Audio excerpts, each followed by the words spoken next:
earliest daily Vikings entertainment. We just want the Vikings to win a Super Bowl before we die. I will ride with this group. Seriously, man. Please. And away we go. Gentlemen, happy State of the Offense Tuesday to both of you and to all who celebrate. Who doesn't celebrate? I hope everybody does. Well, I feel like a lot of people are bailing on the Vikings offense now that Darrisaw is out, and we will have a JJ McCarthy update for one of the. It would be. I'll put it the first category when we get into the categories here of the State of the Offense. But before we dive in, and Judd also has the first pigskin pecking order of the season, the top 10 teams in the National Football League. Yep. So we'll get to that. But Pepsi has unveiled these brand new 32-ounce Justin Jefferson souvenir cups here that I hold in my hand for the YouTube audience. Delicious H2O here. You can find this cup inside local Hy-Vee Fast and Fresh locations where there is a QR code that you can scan and enter to win Victor's Ride, a 2024 Polaris-themed ATV that Jason from Egan won last year. Pepsi's also giving away as consolation prizes a solo pizza stove and autographed merchandise as well. So go get your Justin Jefferson souvenir cups inside any Hy-Vee Fast and Fresh location. And thank you to those of you who have sent me pictures of these cups via Twitter/X at Phil Mackey. Keep sending them in and keep supporting our friends Pepsi and Hy-Vee Fast and Fresh. So let's get into the categories here, starting with just the overall rankings for the Vikings offense. Points per game, they are 7th in scoring offense. That does include defensive touchdowns. The Vikings have 2 defensive Van Ginkel touchdowns, so they'd be a little lower on that list if you stripped away defensive touchdowns, but top 10 offense. Yards per play, Vikings are 11th. Offensive expected points added, so we get into the analytics here, they are 14th. Offensive DVOA, they are 16th. Third down conversion rate, 13th. Red zone touchdown rate, 8th. And then turnover rate, of which they were last in the NFL last year, they're up to 19th. So they're closer to middle of the pack in turnover rate. Just your general thoughts on the Vikings, like scoring, they're 7th. If you take away the defensive touchdowns, call it like 10th. Yardage, just outside the top 10. They're kind of like average to slightly top half of the league offensively when you look at all these categories stacked together. I feel like in some ways now the loss of Darrisaw is going to change this discussion a little bit because you've lost one of the best left tackles, one of the most important positions in football in the entire league. But that being said, I feel like there definitely should be more here. The return of TJ Hawkinson should help. If you look at the usage of Addison, who might have claimed he wasn't complaining, but he certainly has a case to say, I'd like the ball more. Like I could see a very civil discussion about, hey, how do I get the ball more? Justin Jefferson, Jones, Phil, to what we talked about yesterday, the alarming thing is, and this is not a bad thing, it's a big change, is, the Vikings were top half of the league in passes attempted in 2023, and right now they're near the bottom of the league in passes attempted. So there's definitely a different emphasis on the run game, and I'm sure that the change in quarterbacks. So I feel like the Vikings, that there should be another gear here from a skill position standpoint.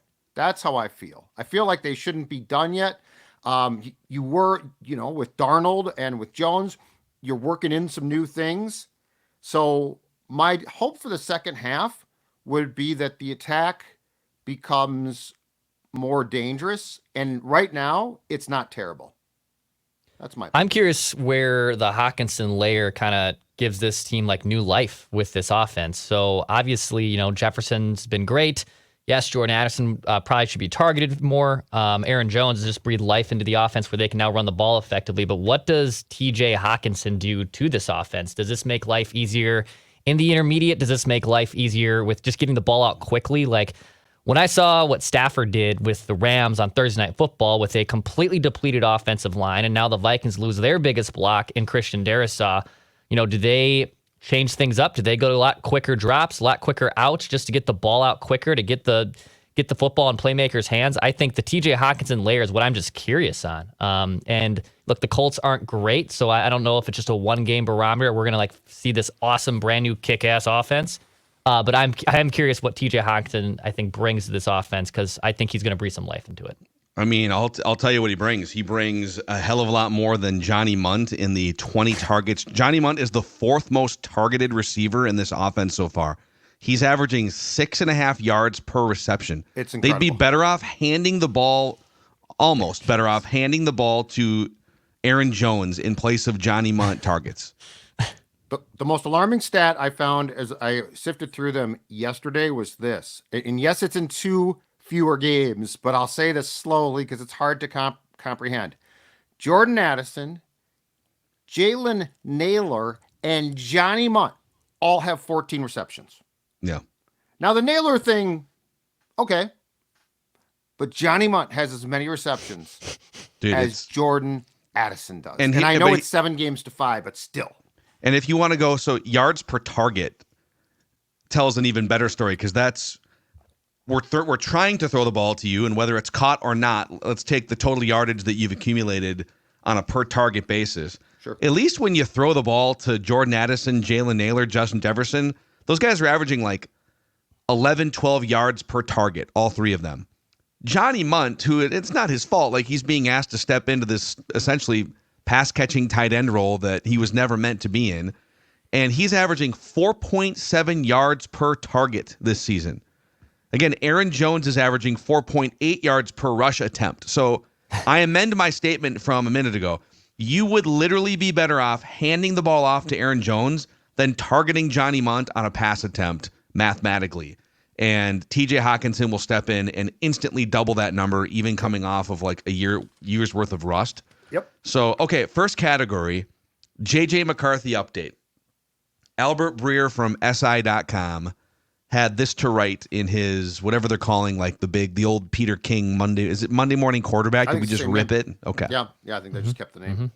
So he writes, Kevin O'Connell has addressed the elephant in the room and told Sam Darnold to worry about just having a good day, a good practice, a good game. After that, they'd all address what would be a very good problem down the line if he keeps playing well. Of does he stay? Does he resign? Meanwhile, rookie first-rounder JJ McCarthy was part of the team's traveling party for the first time last week. He went out to dinner in Los Angeles with the quarterbacks on Wednesday night, and he was on the headset on the sideline Thursday night for the game. He'll be with the team going forward, but most of his focus is still on rehab. He's still building strength back. He isn't at the point where it's even 50-50 rehab to football work, but he's getting there. McCarthy has done a lot of rehab while his teammates are on the practice field. He has participated in meetings and has a one-on-one meeting once a week with Kevin O'Connell. I also saw a report that he was reciting the plays, so he's in the headset. So he was, Yep. Kevin O'Connell gives the play, and then Darnold in the huddle will give it to the rest of the players. But McCarthy is like spitting out the play also just to simulate it. So that's your JJ McCarthy update. What is the percent chance? This is the 3rd time we've asked this question on State of the Offense. The percent chance that Sam Darnold is the Vikings quarterback beyond 2024 at this point? Oh, it's about 1 now. It's not going to happen. Like I KOC's great because he's such a positive guy, right? Like just take it day by day, and you're gone. So it's a 1% chance. We'll address it, and by addressing it, meaning we'll help pack your bags so you can go play he's for. Gonna make, and you know what? If Sam Darnold gets a 3-year contract, that's a really good, fair contract. The Vikings have done their job. Like that's what this was. But make him rich. Make him rich. Yeah. But KO has been meeting with McCarthy for an hour once a week since the season started. McCarthy got off the scooter like 2 weeks ago, and so now he can be on the sideline with the team. And I mean, he is going through every week as if he's going to start. So like he's preparing, right, mentally. So like it is so clear where this is going. And by the way, I think most of us sane people agree it's where it should go. So I'm putting it at 1%. Does not mean that Sam won't start elsewhere. Does not mean that Sam won't get paid, but it does mean it's not going to be here unless he comes back as a backup, which probably means something in this last portion of the season or the second half of the season went incredibly wrong. So Judd says 1%. 1%. Yeah. And I think I told you guys like 30 or 40. Do we have? I don't know if we wrote down the last one. I might have it buried somewhere in the I think I think said I 25 at the time. Yeah. I pulled the plug on that. I would say for me, it's closer to 10%. Like I've dropped off from where I was at for sure. I think it's greater than 1%. But I think about a 10% chance. There is a world where like he does maybe come back here as a backup. I mean, Joe Flacco led the Browns to the playoffs last year off his couch and played really well and had to accept a backup job. Now, different ages. I know I'm not saying that's the exact same scenario. Right. And I envision Sam probably, if he continues to play like this, getting a nice payday from someone. But maybe there's a world where he says, you know what? I love Kevin O'Connell. Maybe JJ McCarthy's injury doesn't progress appropriately in the way, and maybe he does have to start. So I'd say like 10. What? Bite your tongue to suggest that. Okay. JJ McCarthy.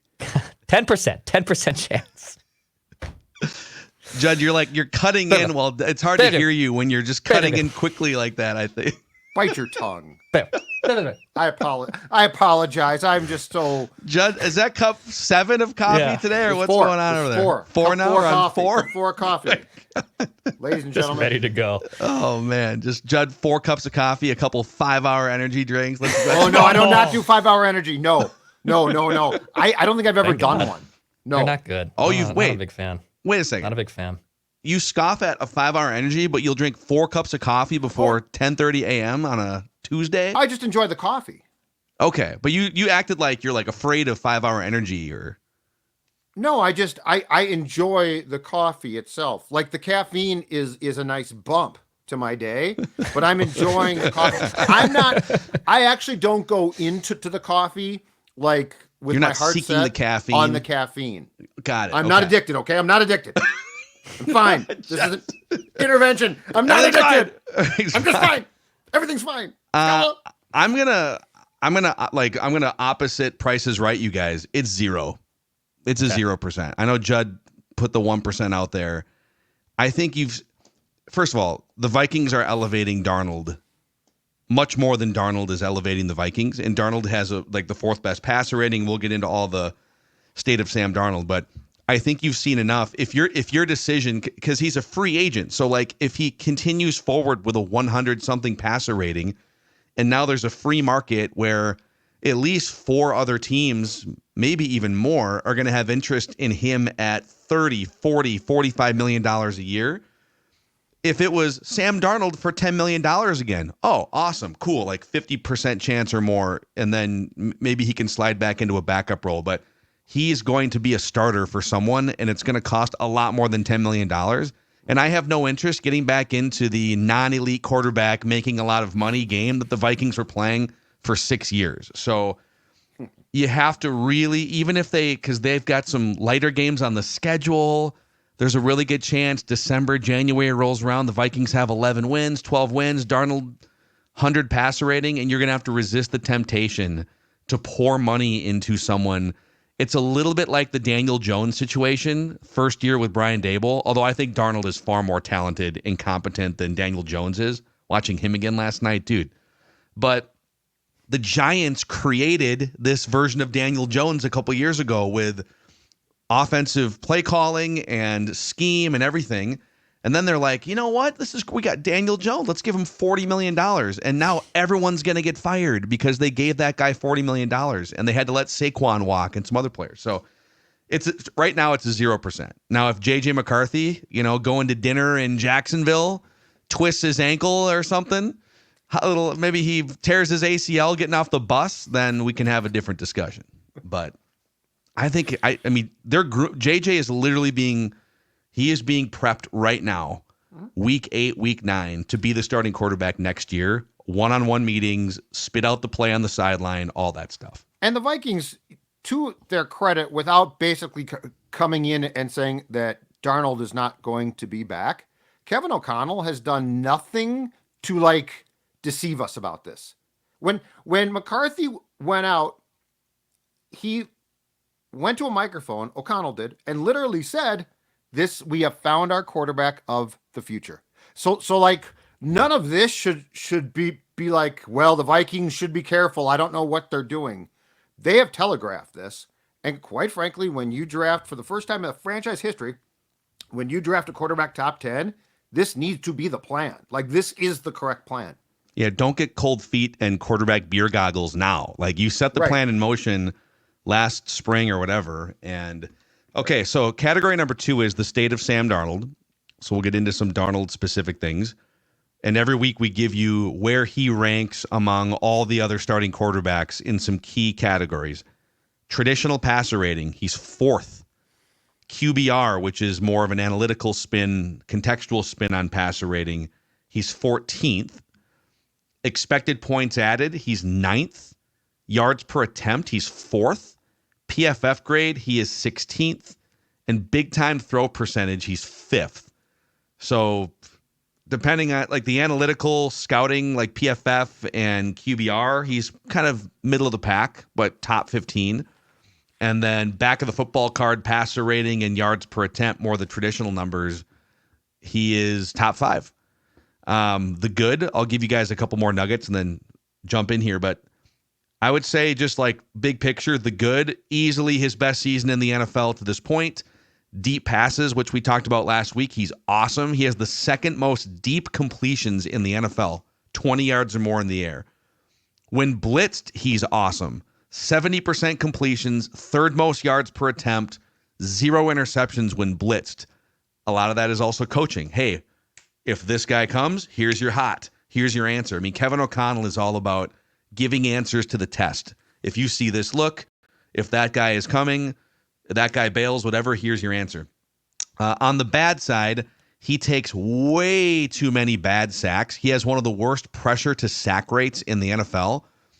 He's bottom 10 in both sack rate and pressure to sack rate. And the other guys in that category it's a lot of young dudes like Will Levis, Caleb Williams, Drake May, Bryce Young, Spencer Rattler, Baker Mayfield's in there too, but he takes sacks at a rate that young quarterbacks do. And he's been in the league for 6 or 7 years now. Some of it's offensive line, but when you get to that point, a lot of it's you got to get rid of the ball, know where your answer is. Maybe they've hammered into his head, you'd rather take a sack than throw a game-changing pick, and okay, that's fine. And then intermediate throws, he's 21st in the NFL in intermediate accuracy and intermediate passer rating. So deep passes, he's awesome. Intermediate, as we talked about last week, he's not a total disaster, but not good. So the sack rate, I think, becomes an incredibly important talking point here because with Darrisaw out, you are going to have to, if you're O'Connell, you're going to have to tweak things because Sam Darnold's internal clock is not going to change. You have to change it yourself. So you're going to have to find a way to, so the last part of the category presents the problem. What you would like to say is, okay, we probably can't allow for routes to develop as much with Darrisaw out, and so now it's going to have to be quicker passes. And to Declan's point, Hawkinson's return helps that. But the last thing that you read is interesting, and it's a problem that we've seen since training camp. His deeper throws are far more on point and nicer than his intermediate throws. Yeah. So like literally the passes that you want him to make are probably his weakest, but you can't allow routes to develop as much with your left tackle out. Herein lies the conundrum that I think is largely going to be based on coaching. Like what's the answer Wednesday through Saturday? Because if you get to Sunday and you don't have that, Sam Darnold's going to be in trouble. So starting with the game planning, what's the answer for him to deliver the ball quicker, despite the fact he's going to be throwing passes that probably aren't the strength of his game? Yeah. Yeah. If they come out and it's just kind of next man up at left tackle, and we'll get to the left tackle thing here in the next category.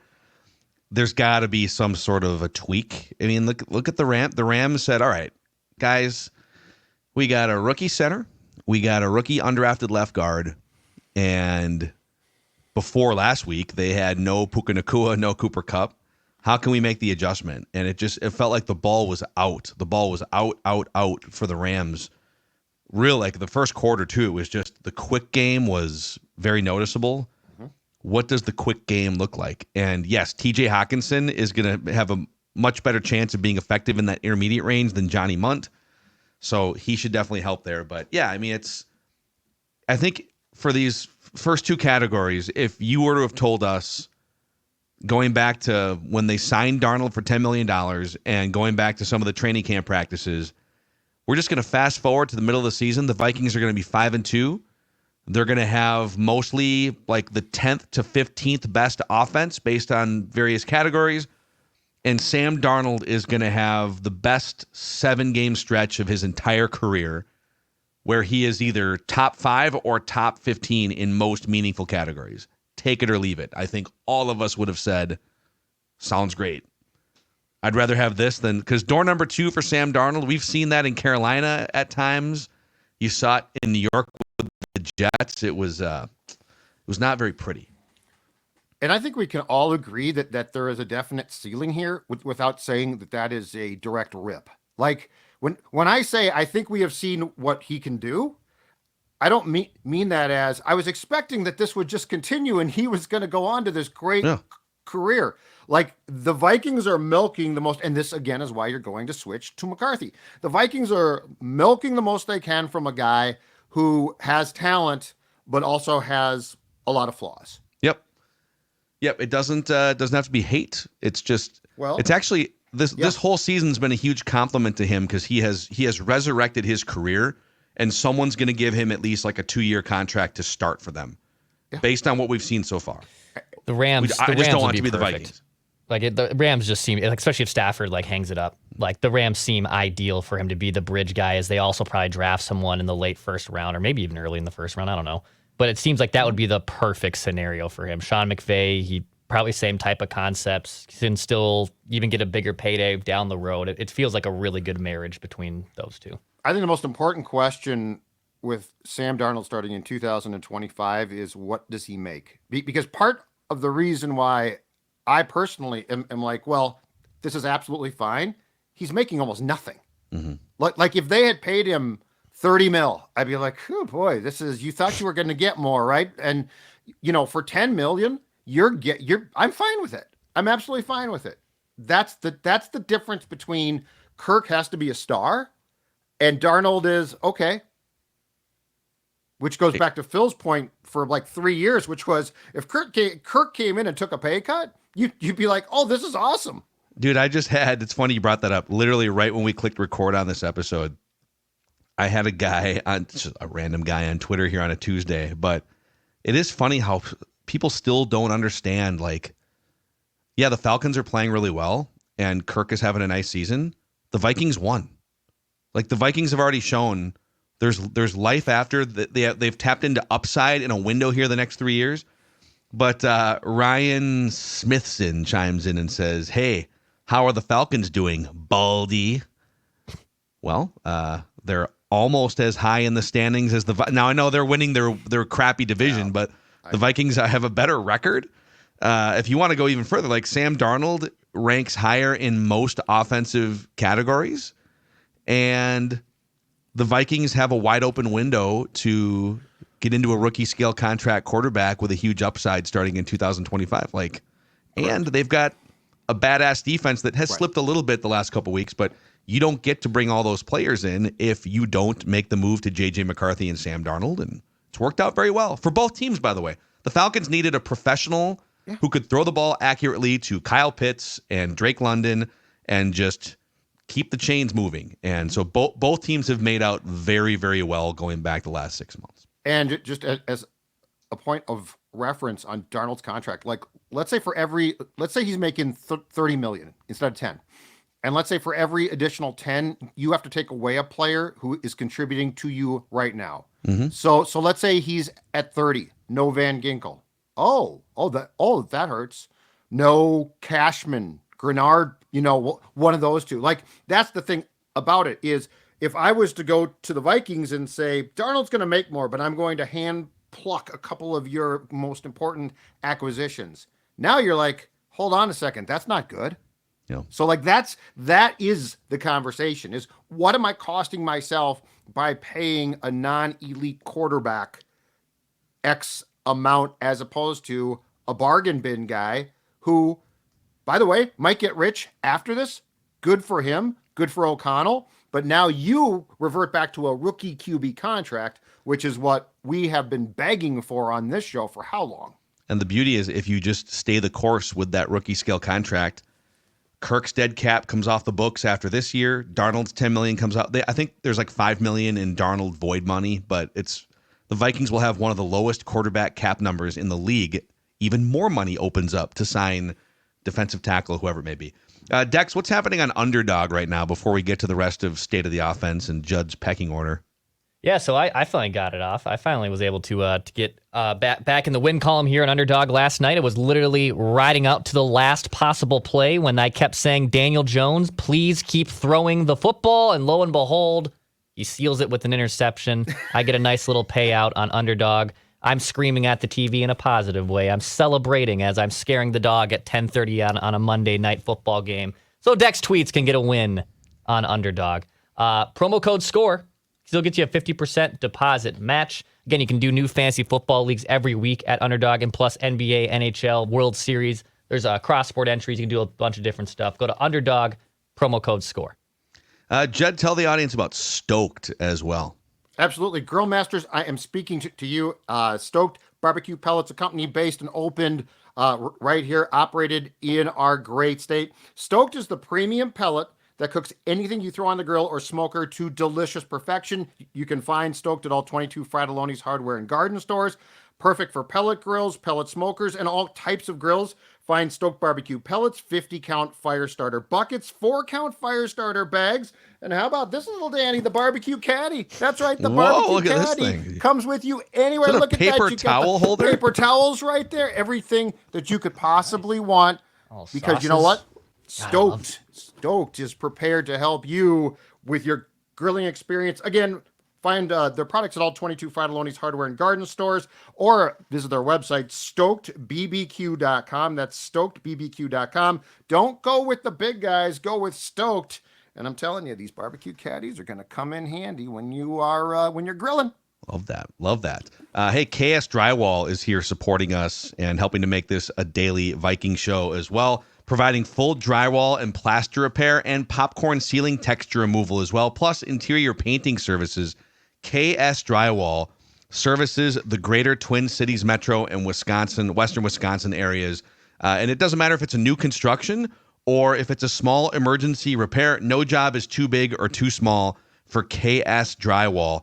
On the popcorn ceiling texture, that's like a 1950s, 1960s, 70s style thing. And if you plan to sell your home someday, having that removed and renovated is something that you should strongly consider. So check them out, ksdrywall.com. That's ksdrywall.com to schedule a free estimate. You can also check them out on Facebook, Instagram, and YouTube. Okay, state of the offense continues here. Category number 3 is, what will the offensive line look like post Christian Darrisaw? This is also from Albert Breer, SI.com. And Judd, you're going to be out at practice this week, and we'll get more information as the team is out there, at least in the media portion. I'm not sure how much they're going to give away. I think it'd be hilarious if they didn't tip their hand and made much like the Vikings have to sweat, are we going to play Anthony Richardson or Joe Flacco? Two completely polar opposite players to prepare for. You're not going to know if you're playing David Quessenberry or Walter Rouse or Blake Brandel. We're just going to shock you right at the coin flip on Sunday Night Football.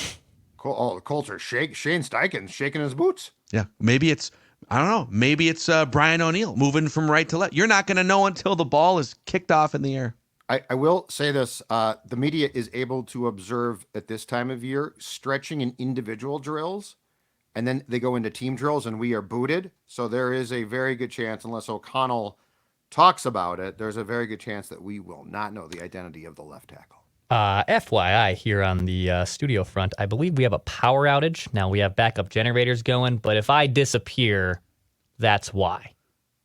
Okay, you were very shocked by the lights everything going off became dark, and it's obviously there's light everywhere, and once the darkness hits, it was kind of spooky. It's like Sam Darnold seeing an edge rusher You're like flash the on a Jets. twist. No, he's like the Jets, into the darkness. You've been in the darkness before. What happens, Declan? Is the lighting actually better without that on? It's got a nice little. It's kind of It's nice. Kind of nice. It's not It's terrible. sort of like a portrait. I look good.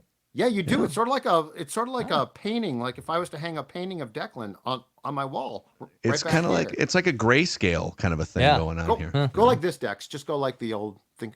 Oh, I like it. It's pretty good. Where's that front-facing lighting coming from? If all the lights are on. Well, I have the ring light, and that's just connected to my laptop. So like that's just siphoning power from my laptop. So How is that microphone and board working and the I computer don't- that you're?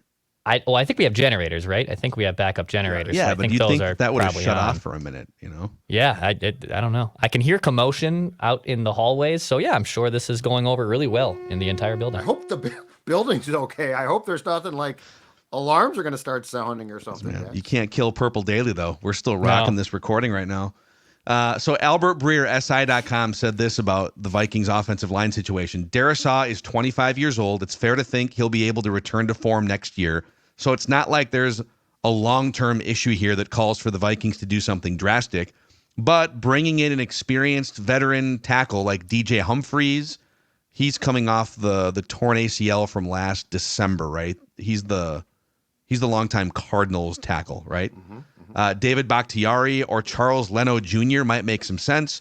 They could look at moving right tackle Brian O'Neill, the bedrock of the line, to left tackle, or shifting Blake Brandel from left guard to tackle.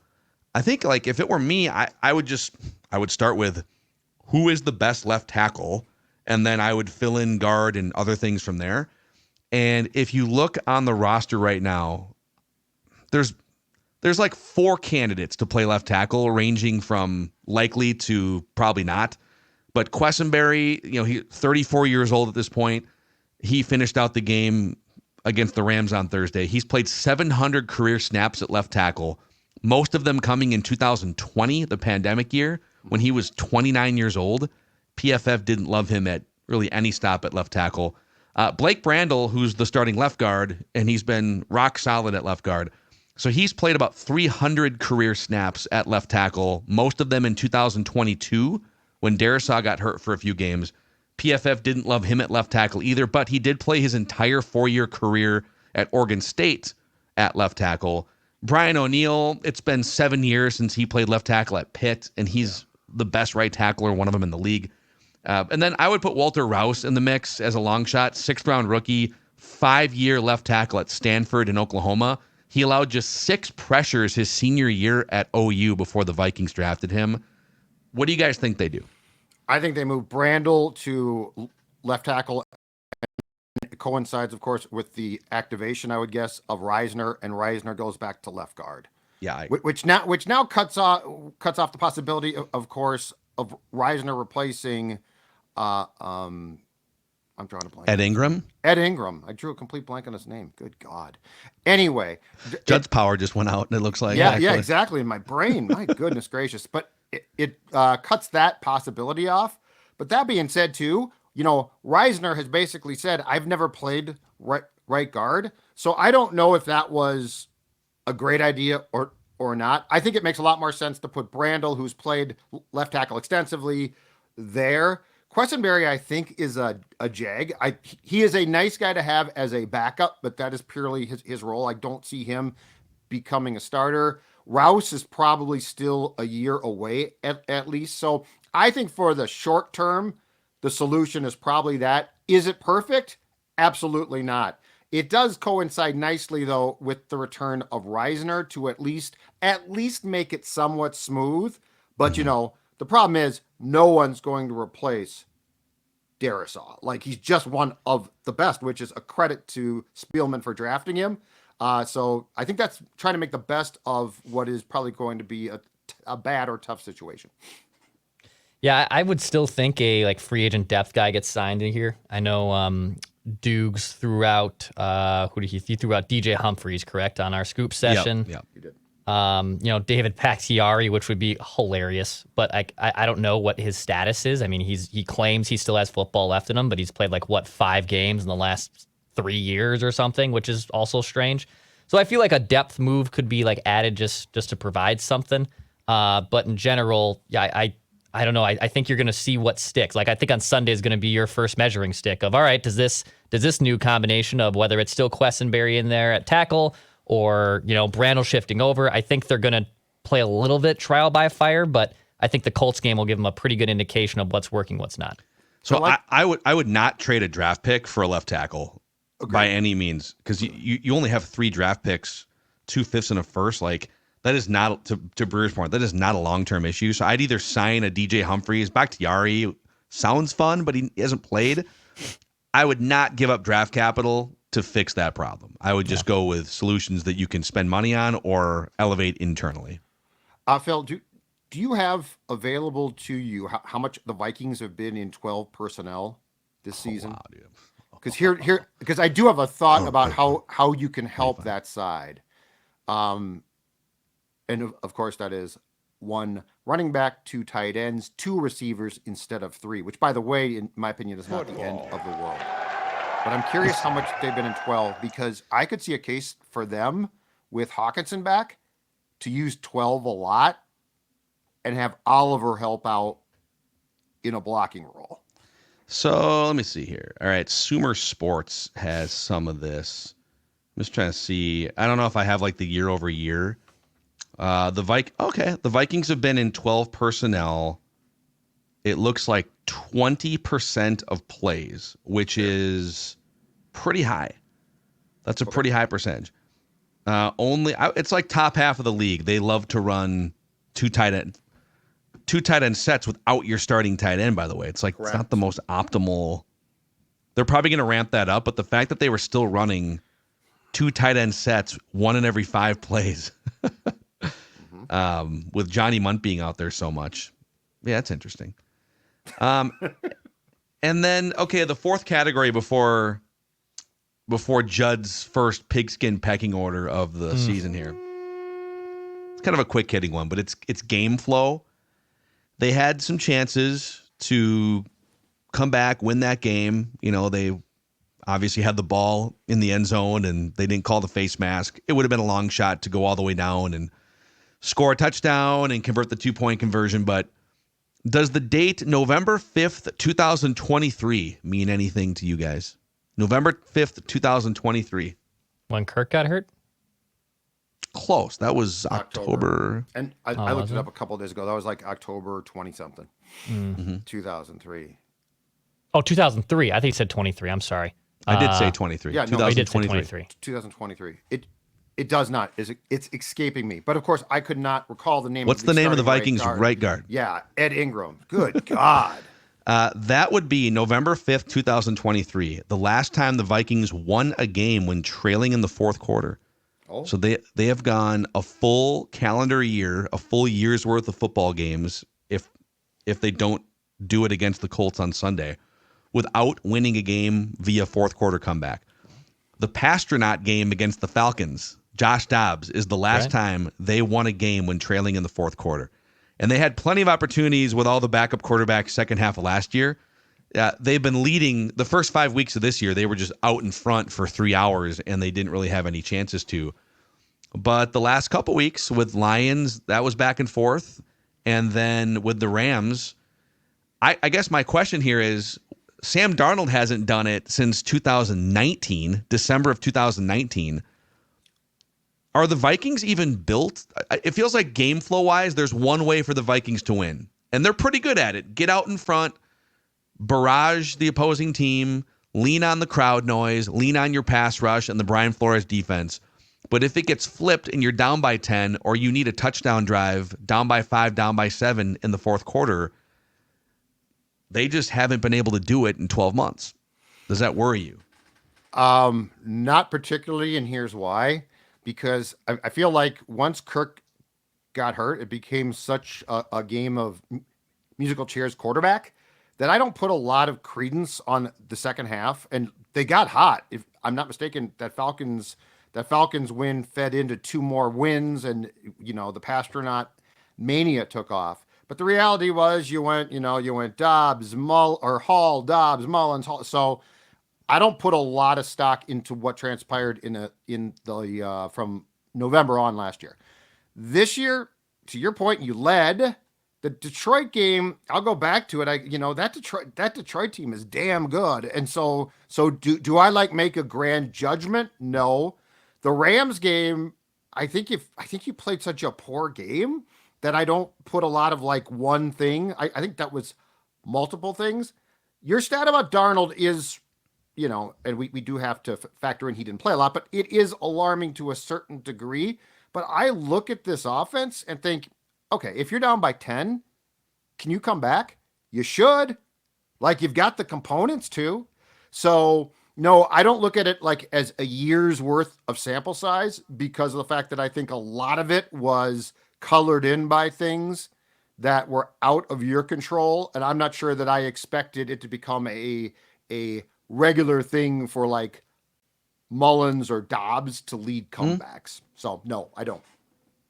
Yeah, I think that what concerns me is just like they're going to have to eventually do this. Like they're going to have to eventually figure out a way to crawl back and win in the fourth quarter. And they haven't. And building good leads is obviously the first important thing. Go out and score points. And they're outscoring teams like 50-3 or something in the first quarter this season. It's an absurd number. But you're going to eventually trail. That's life in the NFL. It's life in sports. So can you prove that you can come back? And they haven't been able to do. Darnold hasn't individually done it in years. And the Vikings haven't done it yet this season. And that's going to be a miss. That's going to be a chunk of their DNA. You're going to eventually trail, and you're going to have to prove that you can come back and win some games. Yeah. Yeah. I mean, if it was like every game they have an opportunity and they just can't, its opportunity has been lacking, but it is a thing. It's a thing that they have one way game flow wise to win games. So that's your state of the offense here going into week 9 in the National Football League. So we because we didn't know if the Vikings were going to be frequently a top 10 team going into the year, we backburnered the pigskin pecking order. But now that the Vikings have been consistently through the first half of the season, one of the best teams in the NFL, Judd is going to grace us with the first pigskin pecking order of the season here in just a moment. I've got the Prize Picks app open right now, and here's what I'm going to do. I'll put this up on the screen for you guys. We got Anthony Edwards tonight, 26.5 points. I'm going more, and I have faith that the Vikings are going to free 3 against the Colts. I've got Jordan Addison with more than 45.5 receiving yards here. There it is. All right, we've got that. So we'll sweat it tonight with Anthony Edwards, and then we'll wait until Sunday night. And that's how it works. You can win up to 100 times your money on Prize Picks with as little as 4 correct picks. You select between 2 and 6 players. You pick more or less on their projected stats, and you place your entry. Download the Prize Picks app today and use the code PURPLEDAILY to get $50 instantly when you play just $5. That's code PURPLEDAILY on Prize Picks to get $50 instantly when you play just $5. Prize Picks, run your game. And a shout out to Federated Insurance, who has been helping us as we grow Score North and Purple Daily over the years. Federated's been around, based in Owatonna, Minnesota since 1904. It's like having a great offensive line protecting your business. Federated puts a game plan in place to stay focused on safety and preventing claims and risk management so you can stay focused on growing your business. Go to federatedinsurance.com to find out more. Federated Mutual Insurance Company. All right, here we go. Light's still out, huh, Dex? Yeah, and then you guys, I thought I was about to drop off because everything spun for me on our site and the internet button bar came up and I thought I was about to go kaput. And now we're back. Generator, if nothing else. Back. Lights are on. We're the back. Wi-Fi, but the Wi-Fi is out, so I can't use my laptop right now. So maybe that's about to come back. It's kind of amazing that this whole recording has not completely crashed yet. In other words, there are alarms going off. My talk, I think, is currently off the air. So yeah. Oh, hold on a second. I'll find There's also I don't know if I can show you guys this. There's the clock is spinning like it's a horror film right now. Oh, dude, I'd get out of there, man. Dude, that. Oh my God, no! You guys see that? That is terrifying. Yeah, look at that. No, that is what is happening. Oh my God! Well, there we go. Now I think it's trying to catch up, but also it says like if that TV screen flashes red rum, dude. What is going on? Get out! Get out now! Oh God, no! No! Why didn't I just stay home? You should have just stayed home. You and Vincent, you'd be fine right now. Well, good luck to Dex as he tries to avoid Michael Myers and Jason Voorhees and whoever else. Judd, give us your top 10 teams in the National Football League. Okay, 10-1. I'm not going to tell you who, and I will give you my justification once I'm done with the 10 teams. I am leaving 2 division leaders currently out of this thing entirely. Because I took this assignment very seriously, here were my criterias. Of course, play of late is important. Point differential is important. Strength of schedule and strength of victory. Okay? So, because there's a lot of teams, it's a hodgepodge. So those are the deciding factors that I used in putting 10 teams and in certain positions here. Yeah. Number 10 is the second place team technically in the logjam NFC West, San Francisco. They're 4-4. Their point differential is a plus 28. They beat the now hapless Dallas Cowboys on Sunday night, but their strength of schedule is 500. Their strength of victory is 355, but it feels like they're getting some guys back. Debo's back now, it looks like. So I feel like they are going on an upward trajectory, so I put them 10th. Yeah. I'll let you kind of fly through this, but the 49ers 3 years ago started 3-5 and made it to the NFC Championship game. So exactly. it's a team that you like. I think you can write the Cowboys off at 3-4. They're not well coached. They have a terrible general manager ownership situation. They're not that talented. They don't even have a 15-yard run all year. But the Niners at 4-4, tied for the division lead, are very much lurking. Very much lurking. All right, so San Fran is number 10. Number 9, first place team in the AFC North. They won last night against the hapless Giants, the Pittsburgh Steelers. They're 6-2. Their point differential is actually a plus 68, and they've won 3 consecutive games. Do I trust Russell Wilson completely? Probably not, but Pittsburgh is so consistent, and Mike Tomlin does such a good job. And a plus 68 point differential deserves something, so I put them 9. Yeah. Number 8, the first place team in the NFC East, the Washington Commanders. They are also 6-2. They are a plus 69. Insert your own joke there. They have won 2 consecutive games. Now, what drags them down a bit from being closer to the top 5, their strength of schedule, 397 winning percentage. Their strength of victory, 340. So they're not beating up on a bunch of good teams, and quite frankly, their schedule is not that hard. All of that being said, I think Jaden Daniels is for real. They are clearly, well, heck, they're coached better. They have an owner who knows in Josh Harris what the hell he's doing. So the Commanders are number 8. Number 7, this team was going to be higher until I dug into the numbers. The first place team in the AFC East. The Josh Allen-led Buffalo Bills at 6-2. Now, the point differential is very, very good, plus 84. They've won 3 consecutive games. Their strength of schedule, a 419 win percentage. Their strength of victory, 326. I was going to put them top 5, but then I'm like, well, hold on a second. They're actually pummeling some bad teams. So I put them 7th. And here's the surprise of 6 through 10. Number 6 is the second place team in the AFC North.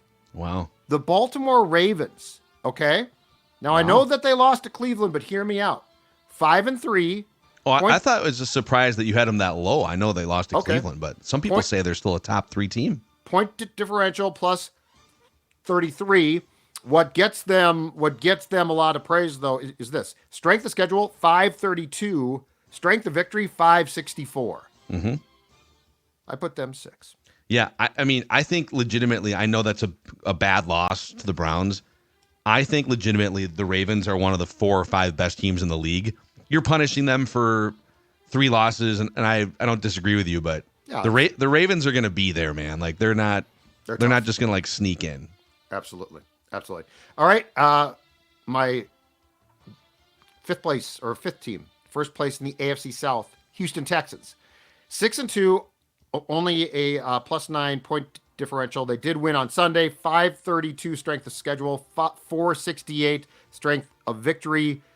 They could easily be flipped with Baltimore. Both teams, I like their quarterbacks. I think the Texans are well coached. They got spanked here, but have come back nicely from that.